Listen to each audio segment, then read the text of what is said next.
দেখো 3 অঙ্কটা কি বলেছে, কোনো মূলধন 10 বছরে দ্বিগুণ হলে বার্ষিক সরল সুদের হার এই অপশনগুলো দিয়েছে। এ বলেছে 5%, বি বলেছে 10%, সি বলেছে 15% এবং ডি বলেছে 20%। পি হচ্ছে তাহলে এই মূলধনটা অর্থাৎ এক্স, ওকে। টি হচ্ছে 10 বছর, তার মানে 10 হবে।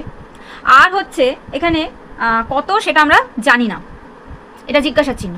আর আই হচ্ছে কত এখানে, সুদ অর্থাৎ এক্স। আরটা আমার বের করতে হবে। তাহলে R equals to 100 into I divided by P into T. তাহলে এখান থেকে আমি পাচ্ছি 100 ইন্টু আই, আই মানে হচ্ছে x, divided by p, p মানে হচ্ছে এক্স, ইন্টু টি মানে হচ্ছে 10। তাহলে দেখো এক্স এক্স কেটে গেল, আর 10 আর এই 100 কার কেটে কত হচ্ছে 10%। তাহলে আনসারটা হচ্ছে 10%। তাহলে এখানে আমার কোন অপশানটা হবে, 3-এর বি। তার মানে আমি এখানে অপশান লিখে দিই বি, এটাই হচ্ছে আনসার। চলে আসি পরের অঙ্কে। দেখো 4 নম্বরের অঙ্কটা বলেছে X% বার্ষিক সরল সুদের হারে কোনো মূলধনের X বছরে সুদ X টাকা হলে মূলধনের পরিমাণ, এই 4টে অপশান দিয়েছে। এ বলেছে